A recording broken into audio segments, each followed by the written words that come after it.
thousands of deals, and execution has been the key to success.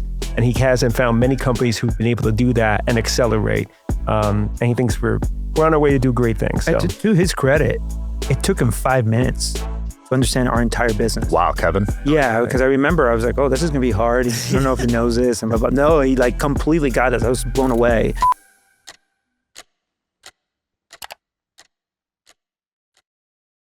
All right, guys, got some twins on today, Steven and Gabino from Saphyre. Thanks for joining me today, guys. Thanks for having us. Yeah. So for those that don't know what Saphyre is about, could you briefly explain?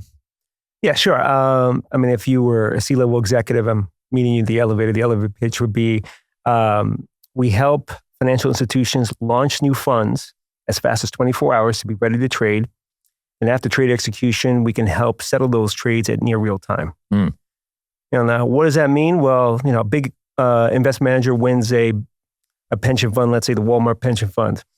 In the old days, before we existed, it could take, a few months, 6 months, maybe 18 months before they could start trading on it.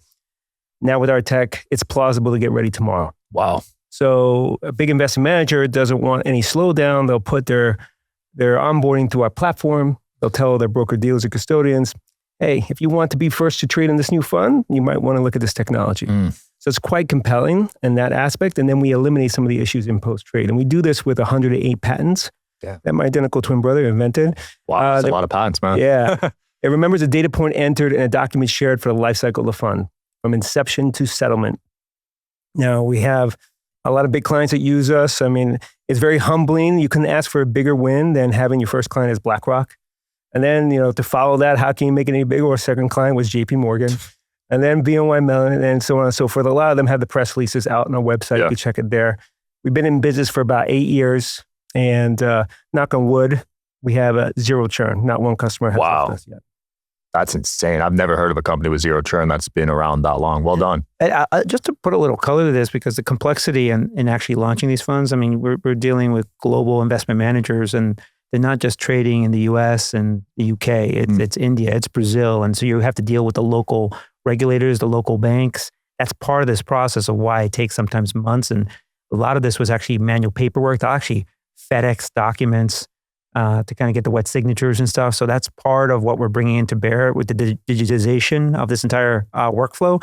And it's not even just a workflow. It's actually, we'll get into that a little bit. What we're actually doing is remembering this data for the industry, digitizing it. And COVID has created an opportunity now to accelerate that, because at that time, people couldn't go out and interact. So you had to be digital. Yeah, that makes sense. And now this was your guys' first startup, right? Well, I've done a couple other startups before. They failed, and it was a mobile app business that broke even.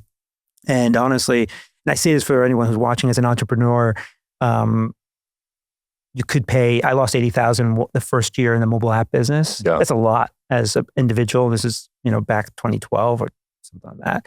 And I learned so much from it. You have to be professionally mature, not professionally immature, to admit the losses, and it helps you grow. And I think I will encourage people to think about this. You go to school and they tell you memorize answers, follow instructions. That's really what's happening, right? You get a test, you get the A, you get the illusion that you're smart.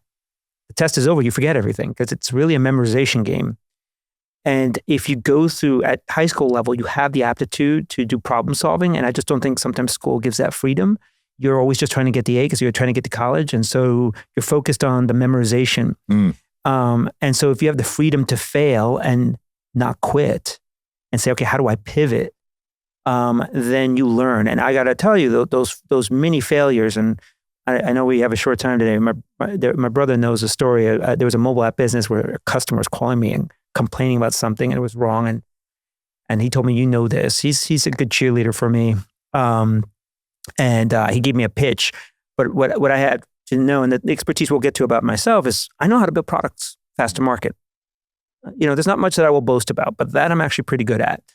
And understanding where you can speak with conviction, that comes with the freedom of failure, because you've tried it multiple times. And everyone gets so afraid of failing because of the F on the test, but it doesn't have to be public. If you have, and you've heard people say this, if you have more macro wins, the micro losses don't mean as much, right? Because the macro wins overcome that. So anyways, that was a foundation. You'll see as we talk a little bit about the Saphyre endeavor, like I think we were able to make our crack into the finance market. Yeah.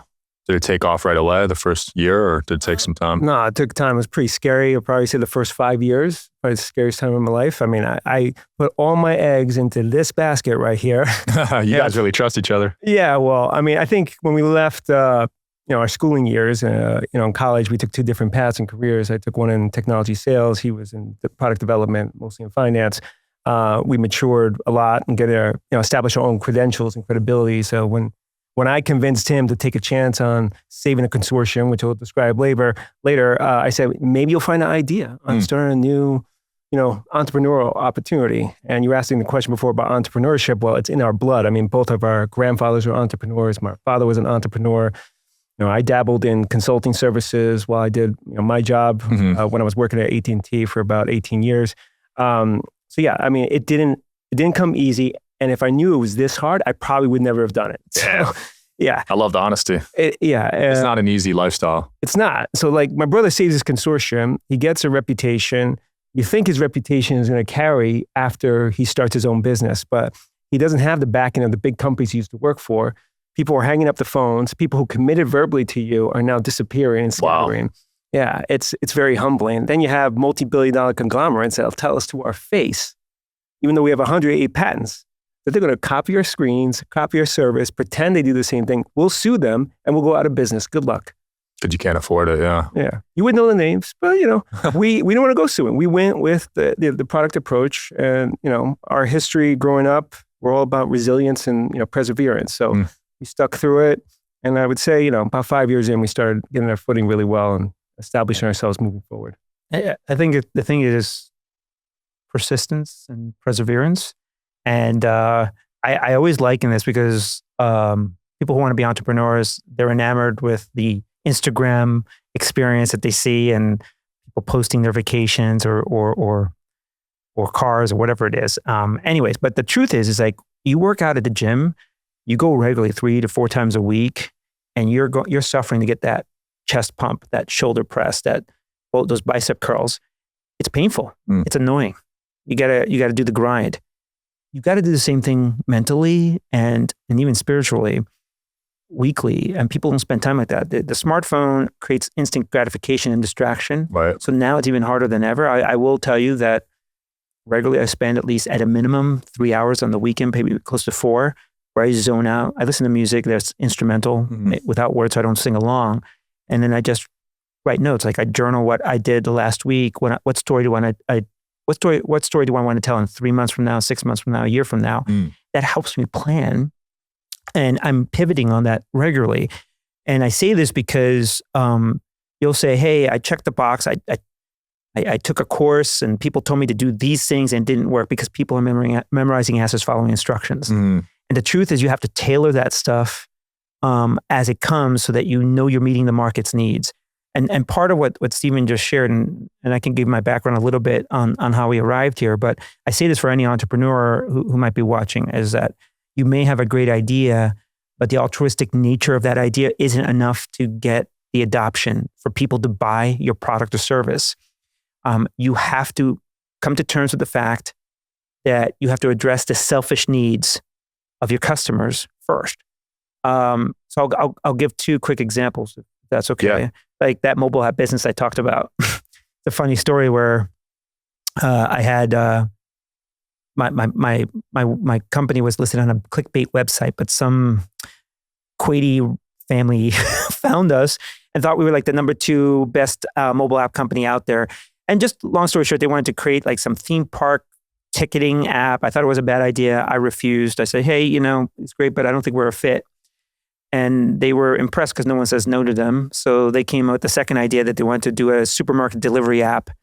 And, you could be a waiter and say, hey, you want your eggs sunny side up and steak medium rare, whatever.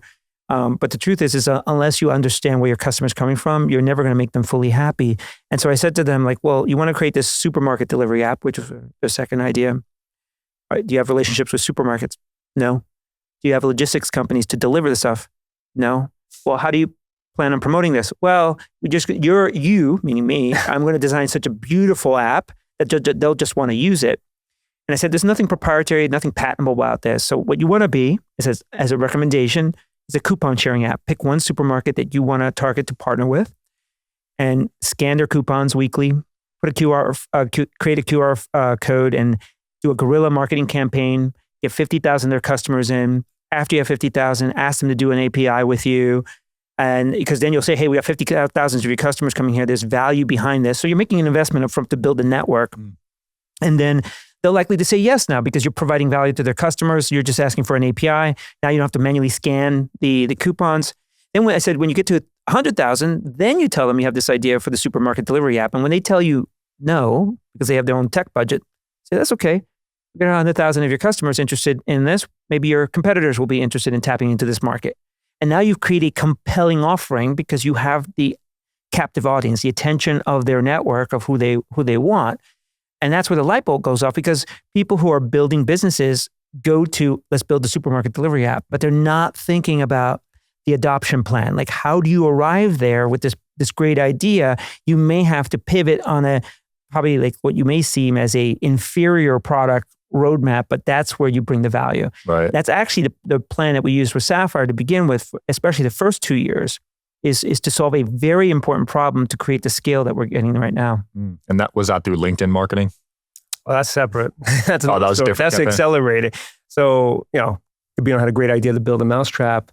And we kind of targeted some of the largest, let's say top 100-ish investment managers in the world, because they control the most, probably close to 70% plus assets under management. A lot of these entrepreneurs that are in this space, they will go to a bank, create the solution, the bank, build the solution for this one bank.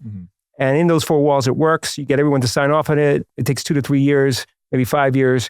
And then they got half the equity in your company. And now you try to replicate it in another bank. The problem is, as you heard me say earlier, my brother saw that things aren't done the same in each bank. So it's almost starting from scratch in another company, going through another approval process in the finance industry, this is, by the way.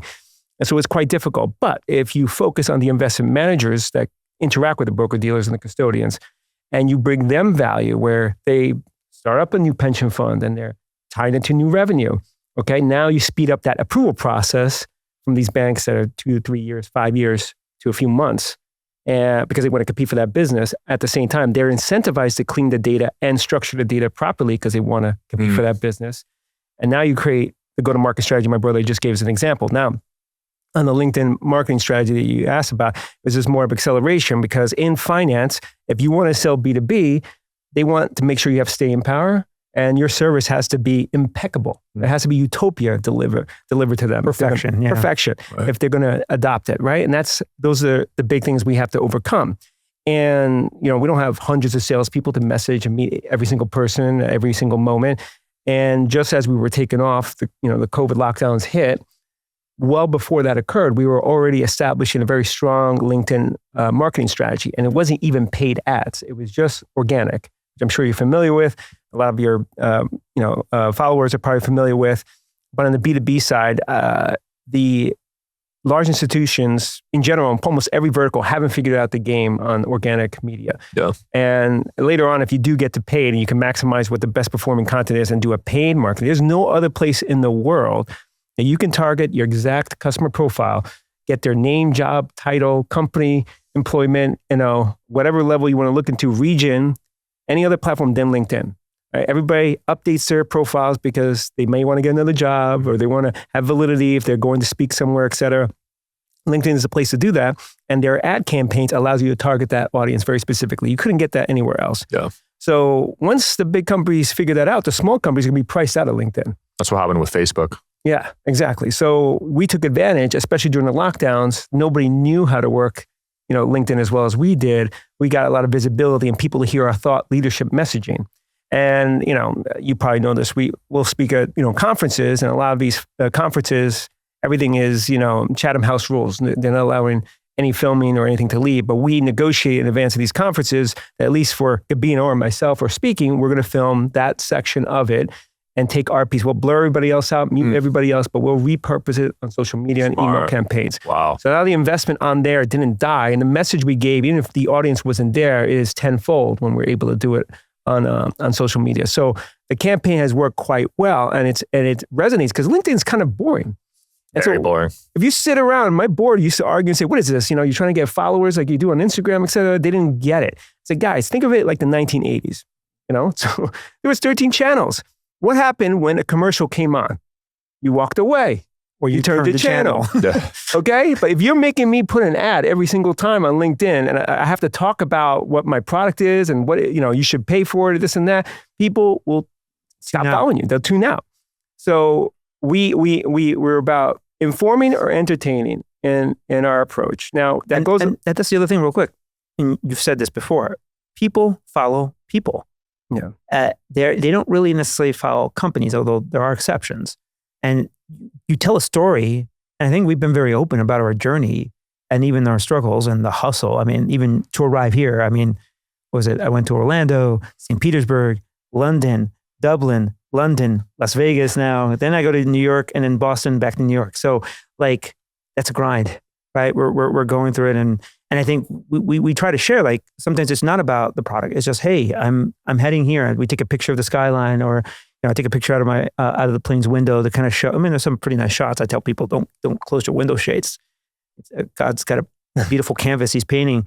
But this draws people in because they can relate, as opposed to just a logo and then, here's this service. An approved, here's the other thing a lot of people don't get. They get an approved marketing message or a PDF that they give and hand out at the conferences. Nobody wants to see something that's all selling on there. And if everybody should be saying the same message and sharing that one slider that we have. We think it's great. Well, guess what? These platforms are very smart. They know when it's spam and they're going to downgrade your thing and nobody's going to want to follow it. So it's the antithesis of what normal marketing is. And marketing, Gary Vee and Hormozi and all these guys, they talk about marketing ends up ruining things over time. Yeah. And you want to go against the grain. So that is the anti-marketing for the upstart company. You want to, if you're doing an organic strategy, it has to be something that's informative, entertaining. And I think, we had a pretty good monopoly for a while on LinkedIn, and people are now starting to catch up, and they'll ask our buddy over here, Mike, and what he's doing and how are you doing it. And so it's a pretty humbling experience, but I think it helps separate us and get the visibility. And we got a small shop. Yeah. It's like 2-3 guys that put this together while we're doing our business. Yeah. And we're making a dedication with this. So it's definitely helped the LinkedIn part. But there's the other part that you were asking about, the adoption strategy. So branding is important to get our message out there. LinkedIn has been very critical to that. And the way we've done it actually has been very key. And we get constant feedback that everyone's saying it's top notch.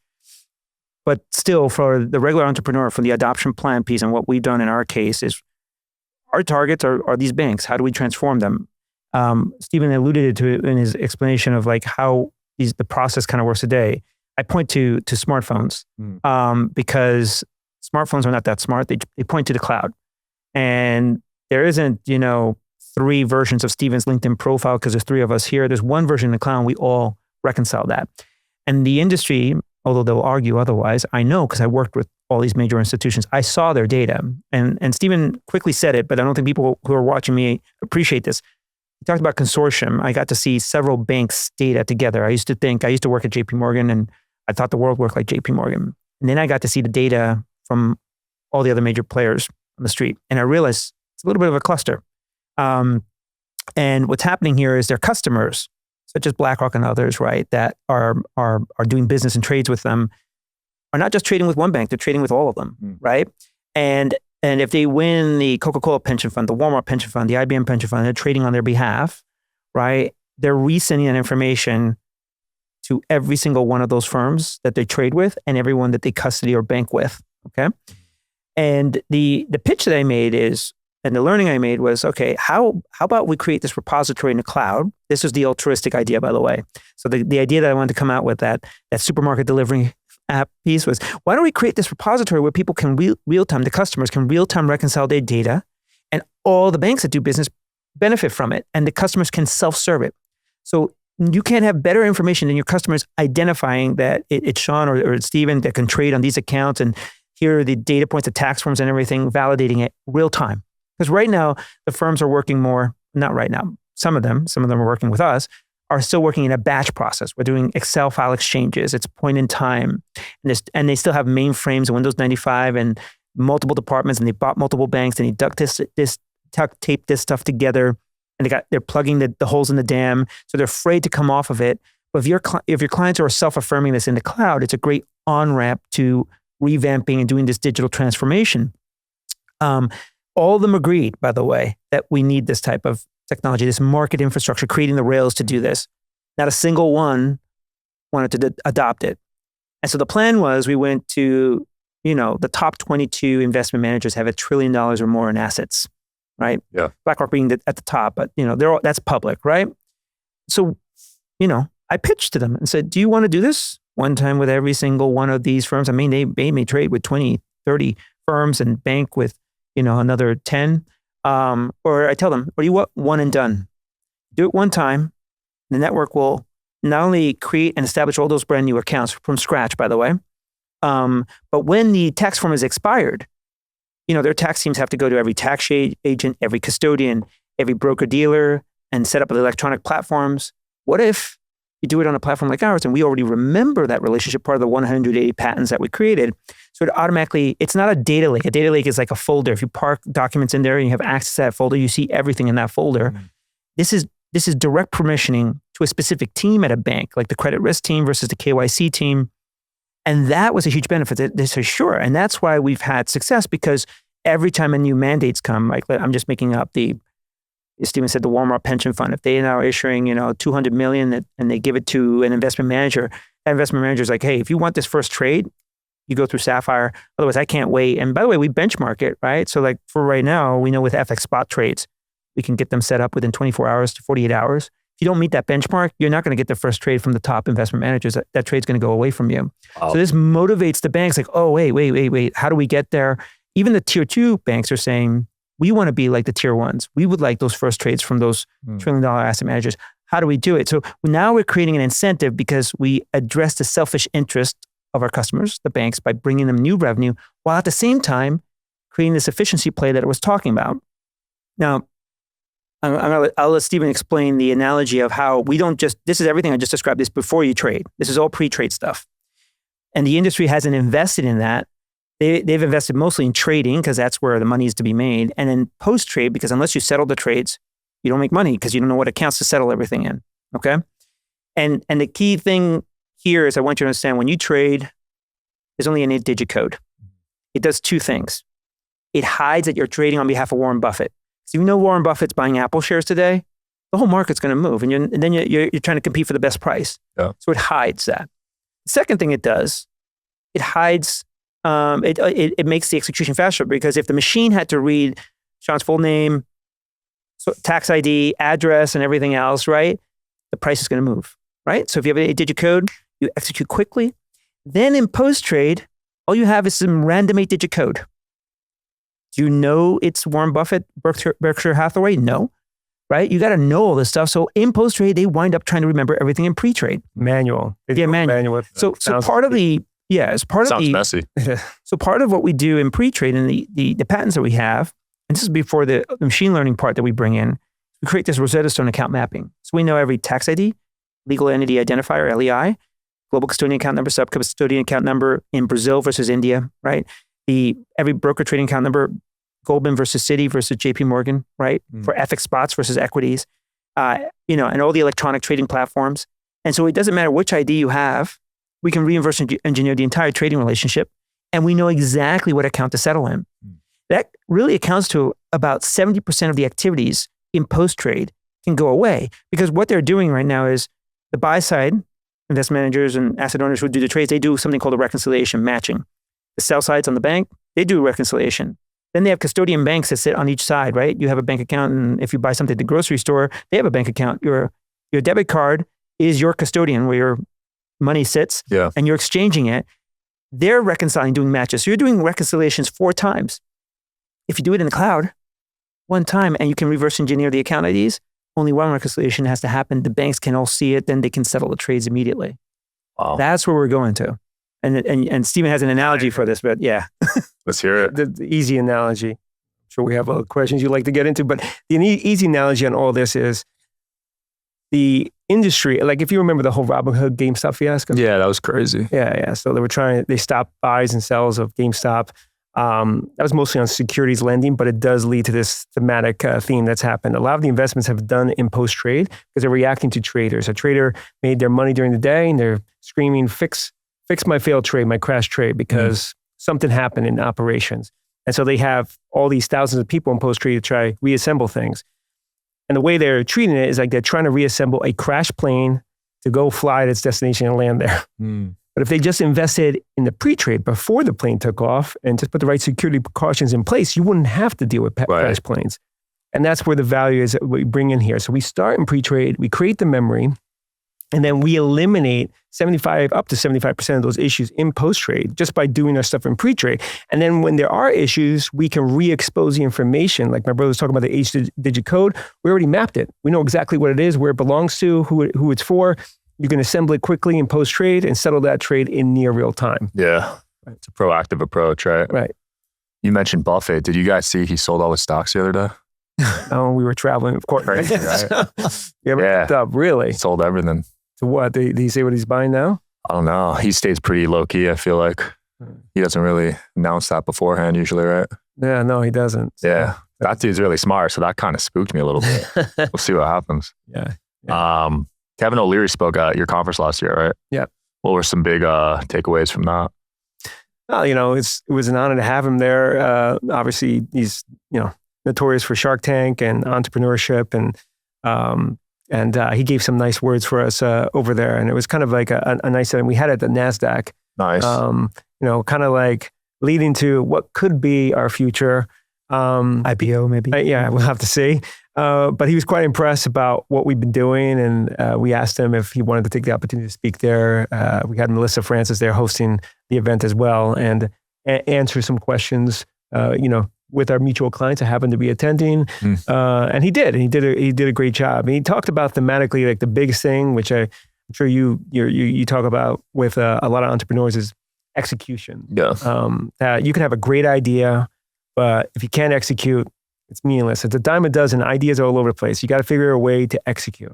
Obviously, Gabino has figured a way to execute on the product, right? Execute so well that we have nobody currently leaving the product, right? Yeah. And he recognized that. And he gave us a good kudos right there on that theme, because he's saying he's seen thousands of deals and execution has been the key to success. And he hasn't found many companies who've been able to do that and accelerate.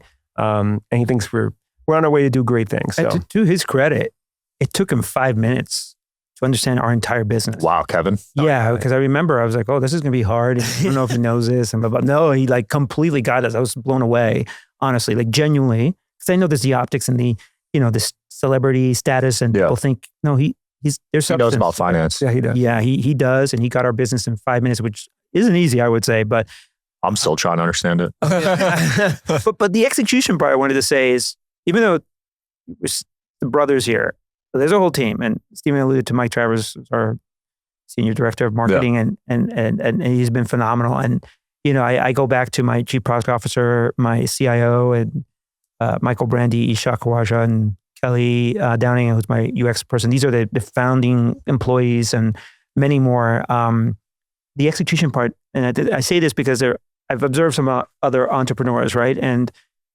I would say my brother and I have a good portion of the equity, and I think friends and families and employees are the group, like including ourselves, like the chunk in terms of the ownership structure. And then we have our lead investor and some of the institutions that are involved. But the part here is there's nothing I don't ask anyone in the company that I wouldn't do myself. I used to code, and I'm not the best coder, but I understand it. And I'm not saying every CEO needs to do this, but I think there's, people laugh at me because we're in the business of this perfection thing. And we do talk about something, suffering the details is what I talk about it, because unless you suffer the details, you will not be perfect. And that's just the nature of our business.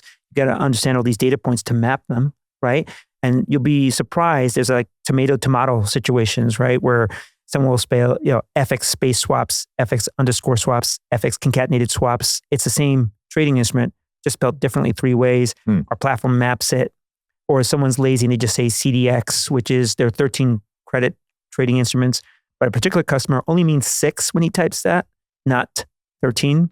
And so we translate those things. Those are suffering details. But like getting in the trenches, working with your teams, maybe not being the highest paid employees just because you run the company, because you're building something bigger and ensuring that you take care of them. There's been times, there were 6 times we almost went bankrupt, but those days are far behind us, okay? Be clear. Before Series A. Yeah, prior our Series A.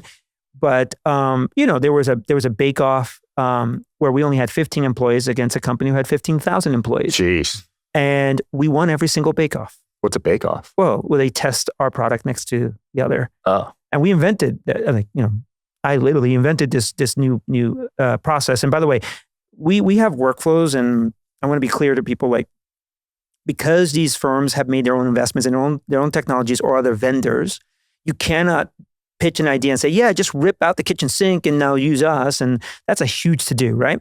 So what you want to do is be interoperable, at least if you're in this business of SaaS technologies, where you can like be an overlaying architecture that works with existing legacy solutions, whether with other vendors or otherwise. And you make these components optional. It makes it easier for them to adopt. But anyways, in this bake-off, right, like we were talking about, the team had to build. I mean, we only have, at this point today, 6 salespeople, but we're like 90 employees. Wow. And it's our customers. And you know our track record in terms of the revenue and stuff. Like, this is happening because our customers are promoting us. They see the merit and the substance behind this. But when you have conviction and you know that it's not vaporware and your customers can stand behind it, and because you suffer the details, and you can look at your employees in the eyes and saying, we are building something real, our customers love it, and we are winning. It's a story that, galvanizes things. I love history, and I've said this analogy before, but there's a famous battle between Julius Caesar and Pompey. And Pompey outnumbered his men 3-1. They would be swarmed and they should have been slaughtered. Yet Julius Caesar won. Wow. And the number one reason why, never mind that both were phenomenal generals with superior military tactics, it is because Julius Caesar was so much more inspirational to his men. They were willing to go to the ends of the earth for him. And when you infuse this excitement with people, and I joke with my brother because I do spend a lot of time with a lot of the employees. I try to meet every single one of them and know them by name. I don't know how scalable that will be as we grow, and we're not looking to be humongous, but I look at it as like I'm trying to put energy into them and not be frivolous, make them feel like they're the only person in the room and what they're doing matters. And I'd rather, instead of hiring armies of mercenaries who are just looking for a paycheck, I say to them, you're coming with valuable knowledge. You're bartering your time, the money I'm giving you, to bring expertise and to build this wonderful thing that we're doing, that we're going to transform. I want to put a ring on your finger because this is a marriage. My desire is to keep you happy here. And there's always 2 things you can ask any of my employees. I always tell them is, what do you selfishly want in a good way? Because I'm your customer service rep. And what would make you leave? And if you plan on leaving, I only ask you one thing, is to give me a chance to fix it. Okay? And I will say there's been occurrences and I fixed it and they were very happy because the idea is to show results. I said, but I will be upset if you do leave without giving me the chance to fix it, right? Because then, I want to give you those opportunities. And I will tell you, like, one more little side note, like, you can work at these large banks, and we've hired people from these financial institutions, and they do an operations job that's very siloed. And they think, oh, I don't know if I'm that valuable. I don't know that I can actually matter. And we, there's been, a handful of individuals. I remember talking to them and hiring them eventually and telling them that you have phenomenal knowledge. You just haven't been given the opportunity to have the chance to fail at it. And you can help me build it, because this isn't all in my head. I've iterated and failed multiple times. The idea around developing software products faster to market is to, like, on a 2-week iterative process, you have a hypothesis of what you're building because we're inventing, right? It's like mixing chemicals from the periodic table and coming up with a new element, not knowing how it reacts. You got to have the customers react to it and then pivot and pivot and pivot. But these guys are bringing their knowledge and creating epiphanies within the company for how we can create this to be a fantastical platform. And it energizes them. They're so committed. And I think that's something that I wanted to share here for the entrepreneurs, because we can go to the talking points and you can say those words, but unless it lands, unless you like make them feel that they're one in your attention, it's not going to stay. And you got to do, it's got to be watering the plants. You got to do this regularly. I like that approach because a lot of leaders will treat their employees as like a number. They're like, what are you producing? If not, I'm going to fire you if you're not hitting these KPIs or whatever. But you guys have a more personal approach. That's cool. Yeah. We have a very low churn of employees in our company. So it's extremely low. I could see why. Yeah. If you're actually memorizing their names, you know? Yeah. I don't think certain bosses are doing that. Yeah. No, they're not. Do you guys think AI is going to really replace like stock trading, day trading, all those type of jobs? Well, that's the trading side of it. I mean, it's a lot to consume on the information. I'll just tell you from our perspective on what we're doing in the technology. I think the key thing is, I mean, the people who are testing, even with like ChatGPT and others, the AI, the machine learning is forgetting the information, is not being consistent always. That's because they haven't mapped to a certain piece of data. Uses this example all the time. He talks about, if I say the word to you, or to the AI, it doesn't know I'm saying T-O, T-W-O, T-O-O. It doesn't. You need it to map to something so it can understand it consistently. So in our side, when we're talking about our technology, we've mapped all that data for all these financial institutions. And we create placeholders for clients who are not on that may potentially engage with those mutual clients. So that if we did, and in some cases we do, have some elite machine learning capabilities get deployed onto our technology, it maps to that data mapped infrastructure, right? Okay, I know consistently if I'm going to do this algorithm that I need to map to this, golden source of truth moving forward. Where people are just going to ChatGPT and sourcing the internet, that data may not be consistent. What's information true today can change tomorrow. If you go on Wikipedia, that happens all the time. All the time, yeah. So it's not consistent enough, and that can happen with trading and people's opinions and the sentiments out there. I mean, eventually, I think the AI could get smart enough to get the overall sentiment and the drive of where the markets would move. But I think it's a ways off, 5-10 years at minimum before they can look at that. But on the operations side, what we do is supporting the traders. We see it this way: you need to have something that's a golden source of truth in order to consistently have AI, reliably spit out the right information. Otherwise, it's bad information in, bad information out. Yeah, they think AI is this present you receive and you unbox it and it's ready to go, and you got to nurture it. Now, I think, again, I just want to emphasize a lot of firms think of us as a workflow platform between creating this market infrastructure. We provide workflow for the purpose only if you don't have one, because many already do. And two, to map the data accurately. It's really about that golden source of information, right? So that we can clean the trades when it goes to post-trade. And so right now you may be servicing us because you're setting up accounts or doing KYC or doing legal agreements. But it's that golden source of information that's important. And I'll give you another example. You say the word fund in our industry, and you'll say it to a Blackstone, right? They would mean general partnerships, limited partnerships, special purpose vehicles. These are different legal entity types. You say Blackstone to a firm like you say the word funds to a firm like BlackRock and others. They may mean trading sleeves. Okay, those are not legal entities. But in the data that's being read, it says the word fund. The context is missing. The beauty of what we do is because we're going from the point of inception when accounts are created and you're onboarding them for the first time. We map that data structure so we know the taxonomy, the oncology, and the traditional user experience, the lazy, in a good way, user experience of these people who've worked in these jobs sometimes for 20 years, and they call something a certain way. They will not adopt a new way because they have to meet a standard. In fact, the finance industry is filled with a plethora of standards. ISO 2022, now there's ISO 2025, FIX, which is now the latest version, is called latest. You have is the common domain model. And even then, within a firm, they don't even fully adopt it across all their technologies, right?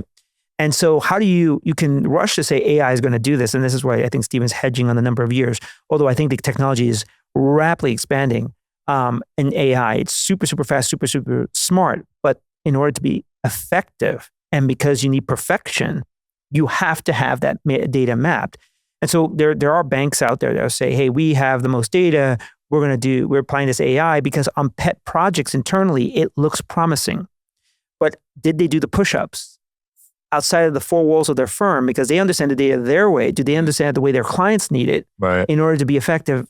I think we know the answer to that because that's why Saphyre has this opportunity, because we can sit outside of those firms. We're providing that infrastructure, those rails between the firms to do this one and done thing because we have mapped the oncology, the taxonomies, so that we can get this end to end. And that's where the AI is really accelerating for us. So this is where in one instance, for one transaction had 150 accounts. Each 150 accounts had 300 documents. Jeez. And each of those documents got pre-filled. 90% of the information was pre-filled. Wow. It could be a Word document, could be non-standard, standard. Okay? That doesn't happen unless you've done those push-ups that I talked about. That's honestly how I spent the first 2 years. Everyone told me, Gabino, you're wasting your time doing this mapping. It's a cost of doing business. But I told you the experience in this consortium where I saw the data wasn't the same between the firms. I knew that would just hurt us in the long run. And so that also is what hurt us a little bit in terms of the initial growth when the first 5 years were a little shaky, right, till our Series A.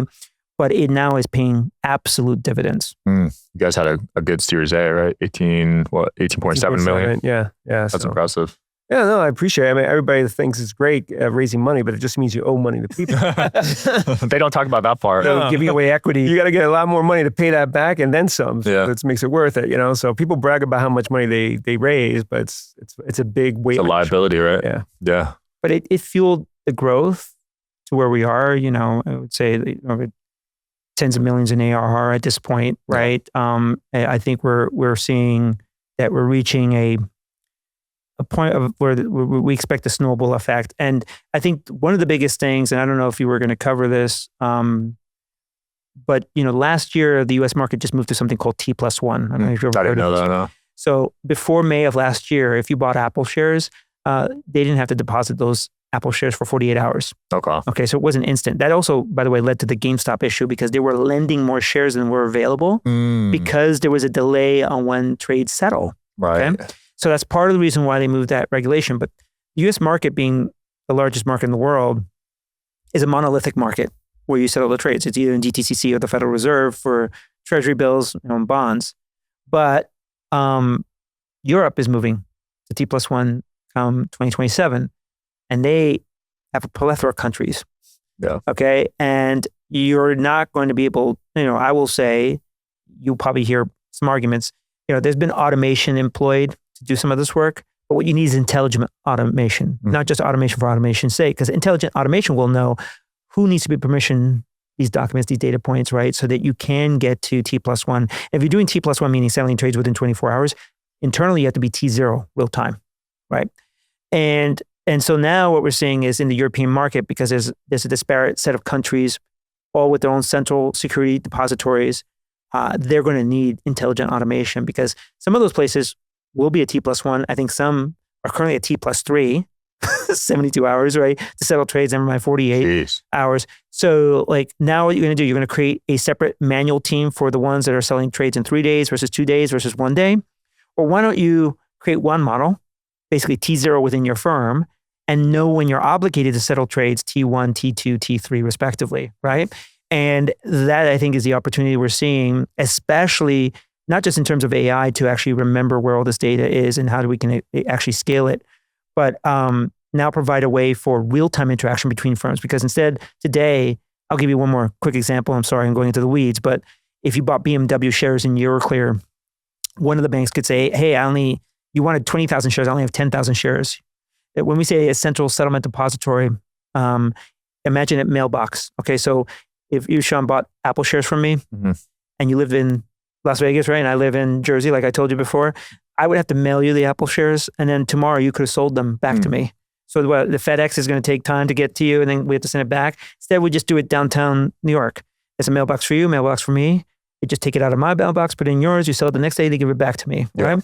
That's what a central security depository does. It's these physical assets that you're trading. And so that's what takes sometimes T+2, 2 days and so on. But now what we're doing is on Saphyre is providing a real-time capability to track the digital obligation of where it's supposed to be, even if you haven't physically moved it. So at least you can net it out to know where everyone's got to be on the balance sheet, if you get what I'm saying, and allow the things to physically move at its own pace. Yeah, so it gets closer to crypto, which is same day settlement. I love crypto. More than same day, it's like 2 minutes. Yeah, it's like a no-brainer. And Gabino talks about earlier the intelligent automation. It'd be funny because everybody's like, oh, we have automation budgets. But the nuance is there, is it intelligent? I mean, automation could be anything. And in the old days maybe like 10 years ago when I was selling services, they would have a digitization budget. What did that really mean? right? A digitization budget was like taking that piece of paper you have in front of you and putting it on the computer. Okay, you still got to find in a filing cabinet, double click the thing, look at page 80, find out if it's the right version.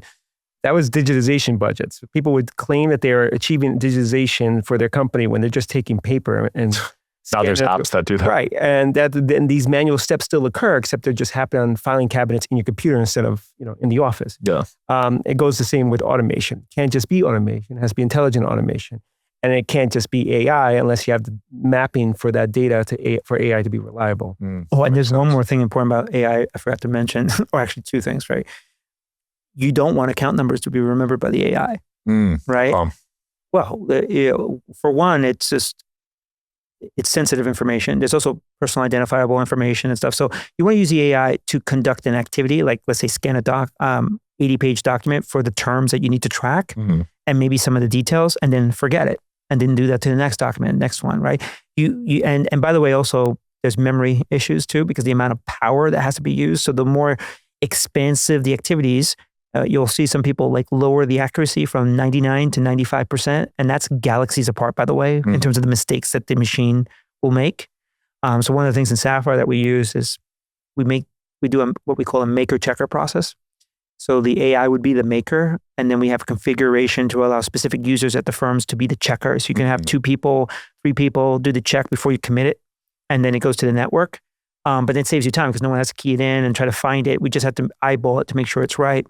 So that's one. The second thing is to ensure that you have a private instance of that information. You never want to use ChatGPT because it's open sourced and information goes out to the ether, and then you have to try to delete it. And there's questions of whether it forgets. I'm not saying ChatGPT specifically. It could be Gemini. It could be anything, right? So this is a general statement. I was not picking on one particular platform. And for the record, right now we're on the Microsoft Azure ecosystem. We partner a lot with Microsoft on a lot of this stuff, and they've been great partners with us, by the way, and they actually put a white paper out on us. But what I will say is, to be prudent, you want to also make the AI technology to be agnostic of any model if you have to switch it out. Or some models are being more specialized in certain areas, right? So maybe you will use one for like graphics, right? Another one you would use for interpreting legal documents, right? So, and that is something you need to employ because there's specialties too with the AI. Yeah.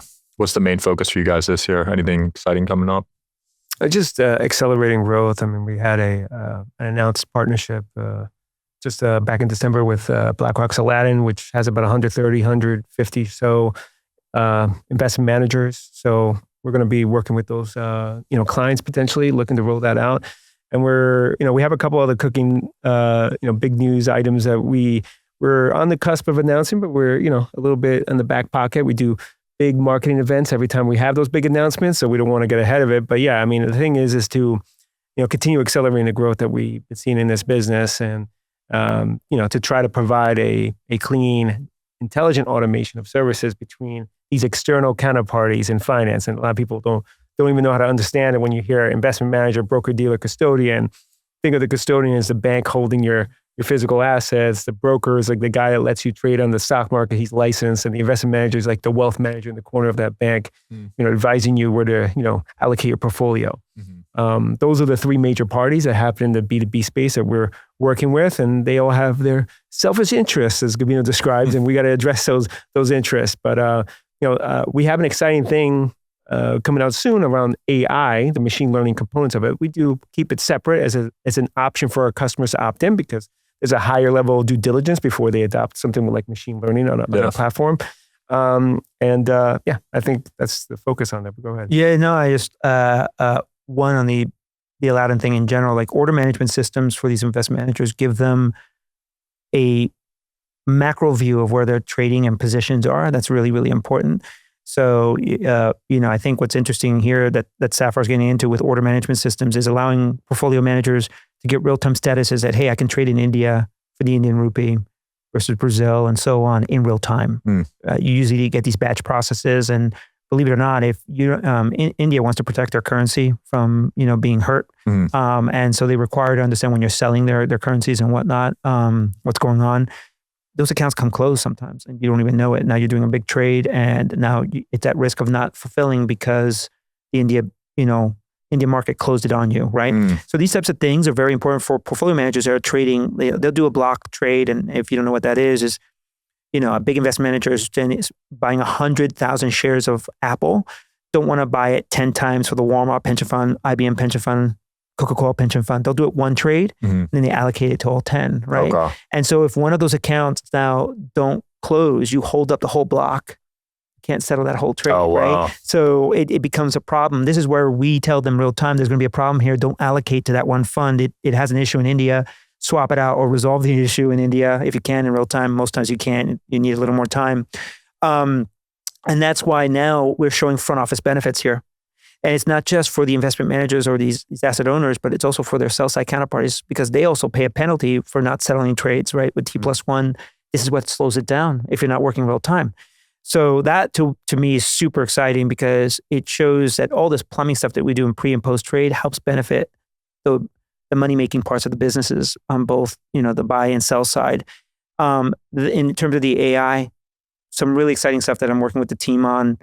We hope to announce relatively soon, but I think it's going to revolutionize how people transmit information because some still do it on email, some through Go Portal, some go through another vendor platform.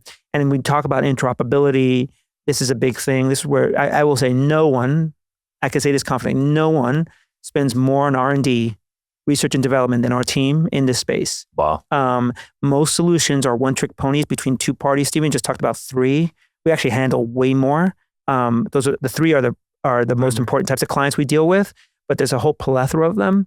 And it requires us to understand how this works for the entire industry. And that's not hyperbole. I'm willing to go to bat on the details because I'm not your typical CEO, right? I suffer the details, like I said earlier.